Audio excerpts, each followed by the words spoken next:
Okay, and welcome back. And we're looking at the 8th of January 5 a day. So as ever, pause the video, have a go at all the questions first, and I'll continue in 3, 2, 1. First question. All right, so this first question is fairly straightforward. It's just a can you do a skill type question. And as I'll probably say quite a lot whenever I do these videos, really helps you sort of build up to further maths where we do this thing properly. But for now, can you differentiate? In other words, can you find out dy dx? You can, because what you do is you bring down the power and take away 1 from the power. So that's going to give you 6 times 4x to the power of 3 plus, well, x to the power of 1, bring down a 1, take away 1 from the power is x to the 0. X to the 0 is 1, which is all a long-winded way of saying 1 minus 4x to the 0. Anything times 0 is 0, so that goes away. In other words, constants disappear. So the final answer is going to be 24x to the 3 plus 1. First question done, not too bad. Okay, second question. This is definitely a further maths question. It's not on GCSE or normal GCSE at all. That said, it's quite a nice sort of setup, and it's checking your understanding of what these equations mean. So the question is saying, and it'll give you 2 equations, but if I look at the question itself, it says calculate the distance between the centres of the circle. And that's actually what I would have started with anyway. So the centre here, I'm going to say is 1, 4. So in other words, the negative of the numbers inside the brackets. And the radius is 4, just so you know. And the centre of circle 2 is going to be minus 5. Again, the negative of the x bracket. And plus 9, which is the negative of the y bracket. Now, diagram here. Don't spend ages trying to draw a super accurate diagram with the coordinates in the right place. We don't care about that. What we care about is the thing that we do in order to get from centre 1 to centre 2. And the question itself just wants to know, well, let's call it centre 1 and centre 2. The question itself just wants to know the distance from C1 to C2. So the little straight lines just mean the modulus of or the centre of. Whereas the Pythagoras question, and what I mean by that is my x values are different by 6, so it's going to be 6 squared. My y values are different by 5, so 9 minus 4 is 5, so 5 squared. Now, just in case you're wondering how I can not care about which way around I'm going, because I'm squaring the numbers, it's only the difference that matters. It doesn't matter whether I go from x1 to x2 or x2 to x1, again, because I'm squaring. Now, be careful with that, because it just happens to work here.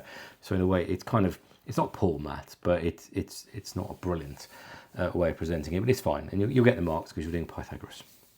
Anyway, 6 squared is 36, 5 squared is 25, 36 plus 25 is 61, so it's the square root of 61. Now, it's not written here how it wants the answer, so I'd also be tempted to write the answer to 3 sig fig. That's a fairly standard thing that we do, and it just means you're covered both ways. So I've got an exact answer and a rounded answer as well. Next question.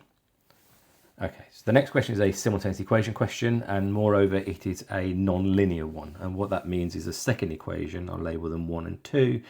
The second equation has squares or cubes or whatever it might be, or it's multiplying the x and y's together, so it's non-linear. What do I do here? Well, the technique is always the same. So what I'm going to do is I'm going to take equation 1 and I'm going to put it into equation 2 very carefully. So I've got 2x squared, I'm rewriting equation 2. 2x squared minus x times y, and I'm going to switch the y for x minus 2. In other words, equation 1 tells us that y equals x minus 2, change the y for x minus 2. I'm combining the 2 equations. Substitution is also what this is called. And that's equal to 11. Now, very carefully, let's expand this. So I've got 2x squared minus x squared, minus is a plus, 2x, so that's not very well written. Let's write that slightly neater, plus 2x. Minus 11 is equal to 0. Let's collect terms. So 2x squared minus x squared is x squared. 2x is 2x. And minus 11 is minus 11. Now, can I factorise this? I think the thing that tells me straight away I can't is minus 11 is a prime number. And I can't think of 2 numbers that multiplied to make 11 that also had to make 2. So this must be a quadratic formula question. Or what I could do is I could complete the square. I think arguably slightly easier. So let's do that just so we've done something slightly different. So if I complete the square, that's x plus 1 squared minus 1 minus 11, which is minus 12 equals 0. Let's move the 12 to the other side. So x plus 1 all squared equals 12. Take the square root of both sides. So x plus 1 equals the square root of 12. Now the square root of 12 is the same as the square root of 4 times the square root of 3. The square root of 4 is 2. So this is plus minus 2 root 3. Why is it plus minus? Because I don't know which square root I'm supposed to use, so I need to note both. Then if I take away 1 from both sides, my solutions are x equals minus 1 plus or minus 2 root 3.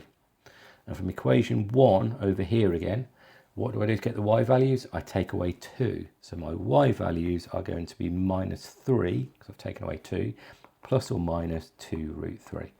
But that's not sufficient. I need to be really careful that I'm presenting the answers properly. The x and x links to a certain y. So I'm going to do minus coordinates. So my answers are going to be minus 1 plus 2 root 3, comma, as in y value, minus 3 plus 2 root 3. In other words, pluses go together. And minus 1 minus 2 root 3, and minus 3 minus 2 root 3. And that's the question done. There's some little fiddly bits there you need to make sure you've got covered, otherwise it's easy marks lost. Next question and final question of today. Given tan theta equals 3 over 2 and theta is reflex, work out the value of sine theta. The point of this question is I want you to understand that the graph of sine theta looks something like this. And if it's reflex, I only care about quadrants 3 and 4. In other words, I only care about this bit over here. Now, your teacher might teach you the cast diagram method. I don't have a problem with that. But I will say the thing I don't like about cast diagram is it sort of takes away the understanding of what the curves are doing. So I much prefer talking about how the curves work. How am I going to get sine theta from this? Well, what does tan theta mean? In a right angle triangle, if this is the angle theta, then the opposite is 3 and the adjacent is 2.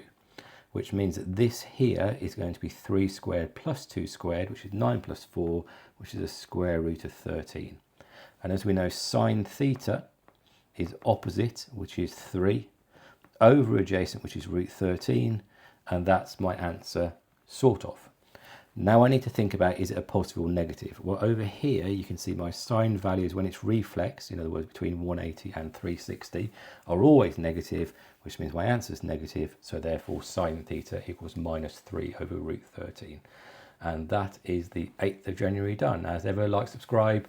Any comments below, more than happy to receive them, we'll reply to them, and I will see you for the next video. Thanks all.